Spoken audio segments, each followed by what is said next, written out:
You're listening to PetLifeRadio.com. Welcome to Animal Rights on Pet Life Radio. This is your host, Tim Link, and I'm so glad you're joining us today. My special guest today is Allie Larkin. And Allie is the international best-selling author of novels such as Stay and the most recent book, Why Can't I Be You? And Allie will be here talking to us today a little bit about the most recently released book, movie projects, and things going on around her writing, and just her writing styles in general. So we're going to be having a lot of fun today, picking Allie's brain, so it should be exciting. So everybody hang tight. We're going to come back right after these commercial breaks. You're listening to Animal Rights on Pet Life Radio. Sit. Stay. We'll be right back after a short pause. Well, 4 to be exact. I'm not much of a reader, but I do wish I were more well-read. There are so many great books coming out. I wish I could find a way to keep up. Audible.com makes it easy to stay well-informed and catch up on your reading simply by listening. Audiobooks from Audible turn downtime into uptime. You'll be more productive and become well-read. Now I'm able to catch up on all the great books I've been wanting to read. With Audible, I feel smarter. Pet Life Radio listeners, try Audible.com now and get your first 30 days of Audible Listener Gold membership plan free. And get a free audiobook. Choose from over 100,000 titles. To get this great deal, go to audibledeals.com. That's audibledeals.com.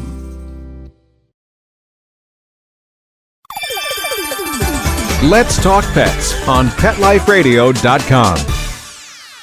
Welcome back. Welcome back to Animal Rights on Pet Life Radio. And joining me now is author Allie Larkin. Allie, welcome to the show.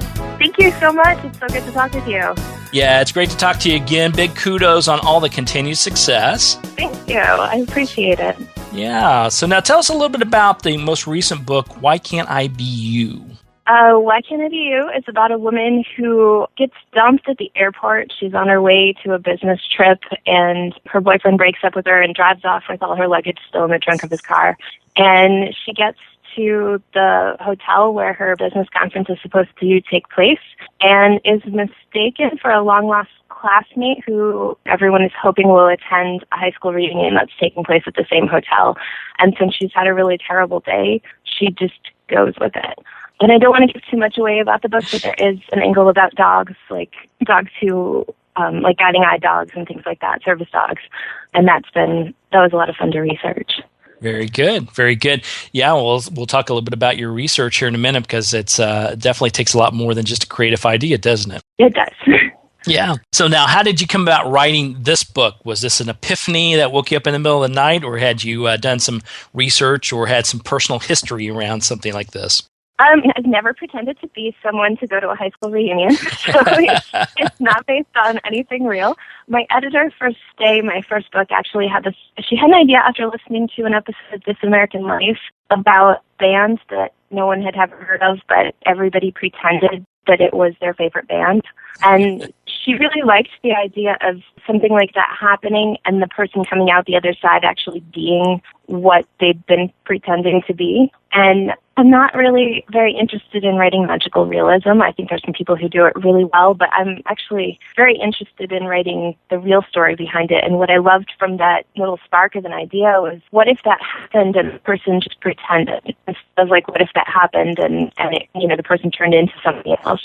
What if they were just pretending to be someone else? And what kind of themes about identity and universal experience does that open up? And so I kind of started spinning that, and I was fascinated with that. And eventually the idea just sort of took shape. And then there were characters along with that idea. And then I really had to start thinking about not only why would a person pretend to be someone else, but what had happened in their past that would turn them into someone who had the ability to pick up on those little social cues and tell people what they wanted to hear, and what had made her the person who could do that and continue to do that and keep it up and be convincing. And then it really started to get interesting. And then I got a little bit into it and said, what am I doing? I can't pull this off. And decided to give up writing completely for like a whole weekend. And then on Friday, I had a new idea and I went right back to it. So, or on Sunday night. I think it was Sunday night. Yeah. The sign of a true writer, you just walk away and give up. And then a day or two later, you come back and it's all good again. Exactly. Throw up your hands and make grand proclamations, and then you're fine. Exactly. Part of the process. Part of the process, exactly. And I think the twist of having the the high school reunion, as we approach high school reunions, a lot of times I think people wish they were someone else, or perhaps they pretend to be more than what they are. I don't know of too many people that tend to be less than what they are, but it seems to be, especially in your early high school reunions. Wouldn't you agree? Yes, I actually have not been to a high school reunion yet, which made it really strange to write this book because I missed my 10 year. I couldn't go. So I'm waiting for my 20 year, which is sooner than I'd like it to be. But it's interesting. I think in some ways Facebook is like a giant high school reunion all the time, too. Mm-hmm. So I kind of drew from that feeling a little bit. But yeah, it is interesting that I think the face that we put forward versus what's really happening. And it was interesting to play with that a little bit, and it was interesting to kind of think about how much we actually have in common as people, too. If we're the same age, then we grew up listening to the same music, most likely, even if we lived in different ends of the country, and that's kind of exciting. Yes, there's a lot of universals in the human experience, and especially generationally, and that's great. Nice. Yeah, I agree with you on that. It's that common bond, that common theme. Music definitely is one of those that we never get tired of. And I think the only thing that makes it bad is when someone that's substantially younger than you tells you that they were listening to the oldies station and come to find out it was in your era. Then you got a problem. Yes, I have a black friend who teaches and said somebody referred to REM as old people music, and I kind of died a little inside. Oh my gosh! Well, no, that's not okay. REM is exciting. They changed things. It's a different sound. That's right. Yeah. Well, I'm fortunate in my age group that the old rockers that I grew up with are still kicking around, even though they all are on Geritol and you should be on walkers by now, but they're all kicking, so they're going. It's good. So I'm not as old as I think I am. Now, tell me a little bit about the title. I mean, how do you come up with a title like this? Was this an original title of yours, or did you and your editors have to banter around some ideas? We went back and forth on the title. At one point it was like I'm Not Jesse Morgan was my working title, and that's a terrible title. I don't usually title things until I am closer to the end of everything. But I had a playlist. I always make playlists when I'm working on books that have songs that kind of stir up different things for me. And I put a lot of songs and bands that I listened to in high school. So one of the songs was Why Can't I Be You?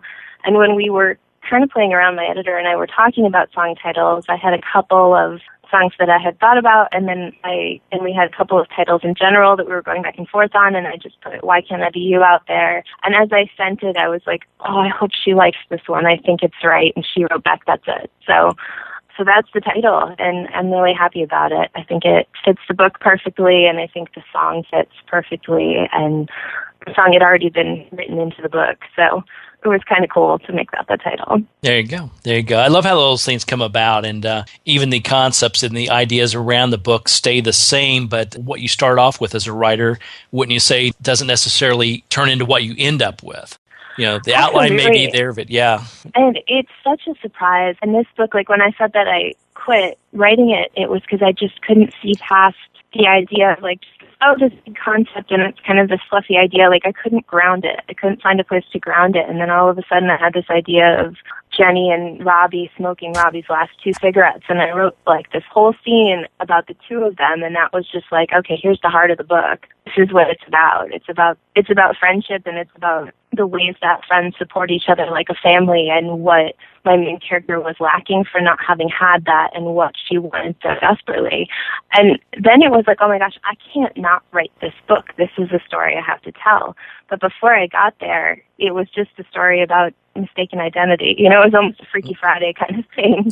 And then it turned into something that surprised me a little bit and made it interesting and made it fun to write. And happy that happened. So that's what makes writing fun. That's the magic of it. Yeah, getting into those characters and developing things you had never thought of before that just sort of enter your consciousness, and you decide to write about it and it just takes off. Yes. Yeah. And then you throw a puppy dog or a kitty cat in there and it just makes it twice as good. Exactly. Everything's better with a German Shepherd. There you go. That's right. All right, well, we're going to take a quick commercial break, but then we'll come back and continue our conversation with Allie Larkin. You're listening to Animal Rights on Pet Life Radio. Sit. Stay. We'll be right back after a short pause. Well, 4 to be exact. Hi, this is Tim Link, animal communicator and pet expert and host of Animal Rights on Pet Life Radio. Have you ever wanted to know what your pet is really thinking? Do you want to find out if they truly understand what you're trying to tell them? Ever wish you could build a better understanding and closer relationship with your pet? Well, now you can. Learning to Communicate with Animals is a 4-part on-demand workshop. In the workshop, you'll learn the essential techniques that are necessary to communicate with animals, including what is animal communication, breathing correctly to achieve the perfect state to communicate with your animals at a deeper level, using guided meditation exercises and method to communicate with animals, and how to send and receive information from your animals. So if you're wanting to learn how to communicate and connect with your animals at a deeper level, visit petliferadio.com/workshop and purchase and download Learning to Communicate with Animals. You'll be glad you did. Victoria Schaefer, aspiring actress, babysitter extraordinaire, college student, and animal enthusiast, is on her own for the first time in New York City. Follow Victoria and her 2 dogs, Rue and Echo, as she cares for her furry friends and juggles home life and career, all the while managing to survive in the world's most hectic city. The exciting animal adventures and secret stories from both ends of the leash that make up the Tales of the City. Every week on demand, only on PetLifeRadio.com. Let's talk pets. Let's talk pets On Pet Life Radio. Pet Life Radio. PetLifeRadio.com. Welcome back. Welcome back to Animal Rights on Pet Life Radio. We're here talking to Allie Larkin about her most recent book, Why Can't I Be You? So, Allie, tell me a little bit about just writing this book in general. Did you find this more challenging than writing previous books? And especially with your huge success with your book, Stay, did it make this book a little more challenging, or did you put a little bit more pressure on yourself, or did it just flow nicely? It was a lot more pressure. When I wrote Stay, it was kind of like 8 pages a week with my writing group, and I didn't know if anyone was ever going to read it. And I really had to work very hard to kind of put myself back in that mindset of like, this is for me, this is my story, this is about the characters. Because this time around, I sold it on an outline in the first 3 chapters. And then once I signed the contract, I had 6 months to finish the book, as opposed to like the 5 or some odd years that it took me to write Stay on and off. So it was a lot of pressure. I didn't leave my house very much. It was not necessarily the most physically healthy time in my life, but in that way, because I had to, I dove so completely into this story, and these characters just occupy such a huge part of my heart because they consumed me. You know, that was where my brain was. I didn't kind of break out of thinking about it ever. You know, it was always there. And I'm thankful for that. I think that I need to fight for balance in my life and leave my house more than once a week to go to the grocery store. But I do appreciate that process.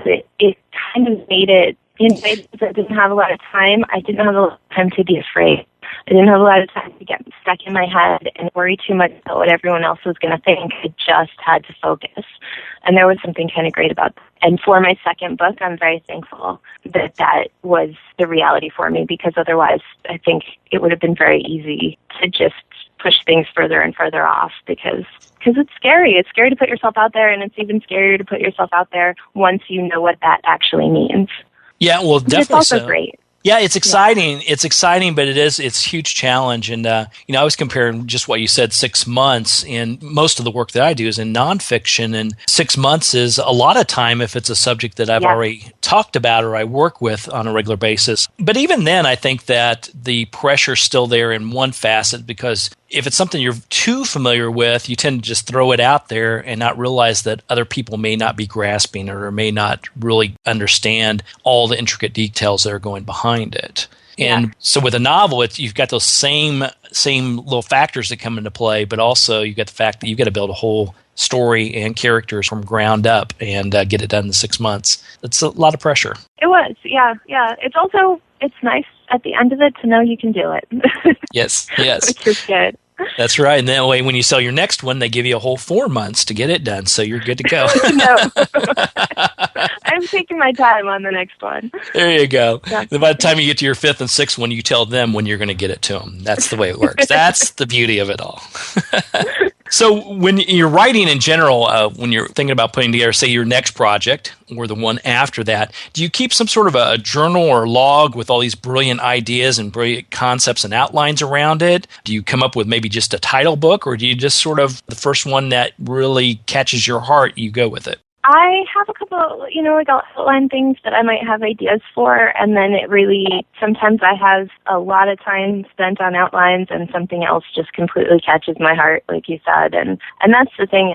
I always want to be writing the book that I need to write, the one that I can't not write, the one that just takes over my brain even when I try to stop it. Because I think that's what's going to hold my interest. It's really hard to sit down and give up everything else to be there with your computer. And I'm not trying to sound like a martyr or anything. I absolutely love what I do, but I like having a story that drives me enough that I don't feel like it's a hard choice to make. When it's sunny outside and I want to do something else, or I want to just sit and watch TV, or, any of those things, it's an easy choice if those characters are tugging away and demanding my attention, and that makes it easier. Right. Otherwise, you're beating yourself up if you're not writing on a particular day or not getting an X number of pages that you had targeted on a particular day. Yeah. Because I think as a writer, when you can tell me how you work. I know you mentioned your first book, you sort of worked with a writing group and you did your 8 pages a week, etc. Do you find yourself that some days you're lucky to get 1 page out and the next day you've got 20 before you know it?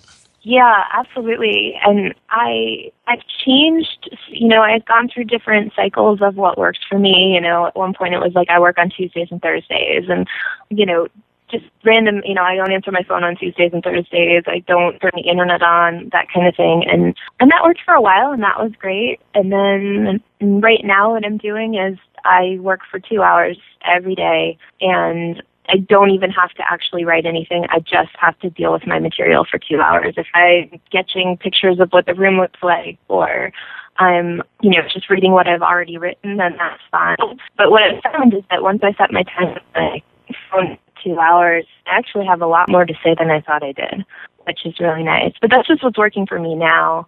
And 6 months from now, that might not be what works. And I think it's really important as a writer to figure out what's working for you and commit to it for a little bit, and also commit to letting it change when it stops working, if it stops working. Because we all have our own things. Everybody has their own system that's going to work, and that's part of your job as a writer, is to figure that out. And, sometimes people will say, I write 1,000 words before I do anything else, and that's great. But you know what? If I had to write 1,000 words before I did anything else, I would never get anything done. And it all depends on what motivates you, and you have to kind of be true to that. Yeah. And I think it's very true. I've talked to authors that say, well, I get up at 5:30 and from 6 to 8 is my time. I get my cup of coffee and I'm writing, because from 8 on is life, the other things that happen in life, whether it's another job or children or walking the dogs or what, or watching your favorite shows, that you've DVR'd the night before. Whatever it may be, that takes on its persona. But that may work for that writer, but not someone else. Exactly. And I think it goes even further now, the old saying of you have to write every day. Doesn't matter what you write or how much you write, you got to write every day. Would you say that's a true view of it, or is it more of you have to sort of put your hands on your material, or at least give some thought to your material during that one day? I don't even think so. I have taken breaks from writing that have been fantastic for me. Sometimes you do just need to take a break so that you want to sit down again. I don't trust writing rules. Anyone who says you have to do this or you're not a real writer, or you have to do that, you're not a real writer. You're a real writer if you start a project and commit to finishing it. That makes you a real writer. And if that takes you 15 years, fine. If you write every day, that's fantastic. If you write twice a month, that's wonderful. I think you have to figure out what your goals are, and you have to figure out a way to meet them. But there's no grand proclamation about writing that actually would hold true to everyone. It doesn't work that way. And I worry when people say things like that, because I have at other points in my life thought, I would love to write, but I can't. Or, I would love to write, but I'm not this, or I'm not that. And it kept me from doing the thing that I'm best at for a very long time. So, you know what? You're a writer if you start something and you finish it. I think that's probably the best I think rule. that's it. Yeah, I think that's a good rule to go by because it's just, it is what you set your sights on, what works for you. And as long as you're putting something down in writing, anything in writing doesn't necessarily even have to be a book. It could be anything that you're doing. I think that makes you a writer. I had a talk with speaking gig with a middle school a while back and talking to them about writing and how to go about doing it. And first question I asked was, who out there are writers? And I had, like 2 or 3 of the kids sitting in the front row that were writers, and nobody else raised their hands because they assumed they didn't write anything. But as I peel back that onion a little bit more, they all write for schoolwork, they all write for blogs, they all write for their Facebook, whatever it may be. They're all writing something. They're giving their thoughts and opinions on something, and that, to me, makes you a writer. It absolutely does. There's no, ring that we all wear. There's no crown you get. They didn't tell you about the secret handshake, Allie? Oh, my goodness. No, I missed out on that. Uh-oh. We'll put you through the hazing ritual later, but that's a different topic. Okay. So tell us a little bit about movie projects, and I'm getting excited about that. Tell us a little bit about what's going on in that world. It's really funny because it's all these things happen and they change, and I'm still wearing my ripped jeans in my house.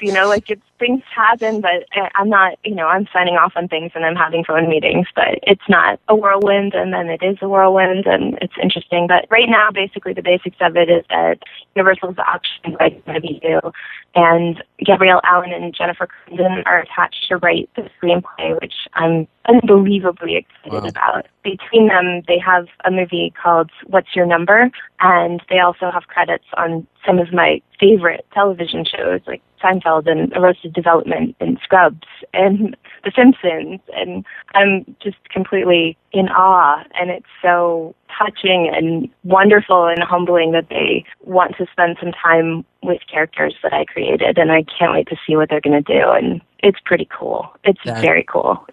That's exciting. So walk us through that process. I'm assuming your publishers or your editors pitched the idea out there and Universal caught a hold of it. So how does that whole process happen as far as Universal getting interested in it and then having writers sort of assigned to it? Do you have a flow on how that usually works out? I actually had some producers who were interested in it. So they're attached. Stacey Kramer and Heather Lieberman, who are just fantastic.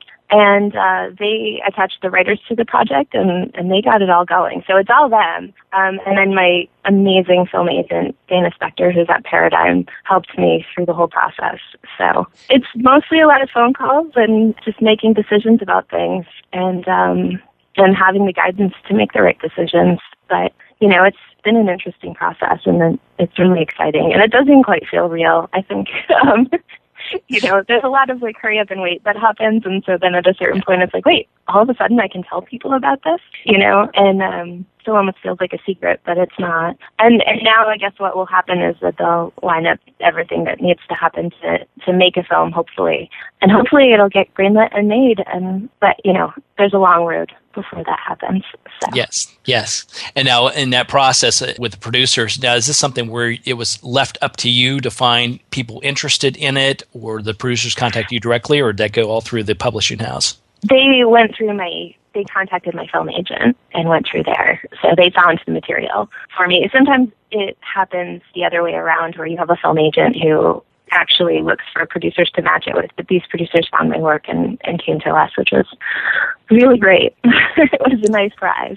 Yes, fantastic. Well, I'll be looking forward to that, and I'll be looking forward to seeing you on the silver screen, even if it's a background role at the high school reunion. That'd be good. Oh, no, I would prefer I would prefer to just be in the audience. That would be fantastic. You don't want to be like at the lunch line or the buffet line at the high school reunion. Oh, goodness. No, I'm quite happy in my ripped jeans and my writing sweater. It works well for me. That's right. And I'm sure this would never happen, but if you're in the audience and it didn't quite go as expected, you can sneak out with your popcorn. And if they love it, you can stand up in the front of them and say, hey, this was all me. So it works out well. I expect to love it. I think it'll be wonderful. It'll be great. I'll be looking forward for my premiere tickets to come in the mail. Make sure I get my address for that one. Oh, goodness. So, Allie, after reading the book, and of course, then we'll see the film and all that wonderful stuff, when people pick up a copy of Why Can't I Be You, what would you say you would like them to walk away with after reading the book? I think, I'd love it if somebody called one of their old friends and had a good chat afterwards. I think that would probably be the greatest outcome. I know I've certainly done that since writing the book and had a couple of good chats on High Chat with my friends while they were having a bonfire. Which is awesome. Had a Skype beer with my buddies. I think that's kind of the theme of the book is how friends become family and how your friends growing up are such a huge part of who you become. And I think that's something that holds true for me, and I hope that other people take a sec to appreciate the people who helped them grow up too. Yeah, they're all part of your fabric of your life, so I think it's a very good, great message to walk away with. So how can our listeners find out more about you and the book and all the wonderful things you got going on? I am on Twitter constantly. It's Allie Larkin on Twitter, and I'm also at AllieLarkinWrites.com. So go to Allie Larkin. It's AllieLarkin. Tweet her often. Catch up what's going on. And, do the bonfires with her. That'd be good. And, of course, check out her website as well and follow her, get her newsletters, all the wonderful stuff that she does, all kinds of exciting stuff. So, Allie, we're so thrilled for you. I'm so thankful to have an opportunity to talk to you again. Kudos and big success, and keep us in mind for those premiere tickets. Will do. Thank you. All right. Well, we're coming to the end of the show tonight. I appreciate everybody listening. Fun times. You're listening to Animal Rights on Pet Life Radio. I want to thank our sponsors and our producer for making the show possible. To find out more about me, Tim Link, and the other guests I've interviewed on my Animal Rights show, you can go to PetLifeRadio.com. It's PetLifeRadio.com. Click on the Animal Rights icon and download the episodes you want to listen to. And while you're there, check out all the other wonderful hosts and wonderful shows that we have on Pet Life Radio. If you have any questions for me, comments, or ideas for the show, please email me. You can email me at tim@petliferadio.com. It's tim@petliferadio.com, and I will be glad to answer your questions, entertain your comments, and bring on the people you want to hear from the most. So until next time, write a great story about the animals in your life, share it in a blog, an article, or in a book, and who knows, you may be the next guest on Animal Rights on Pet Life Radio. Have a great day. Let's Talk Pets, every week on demand, only on PetLifeRadio.com.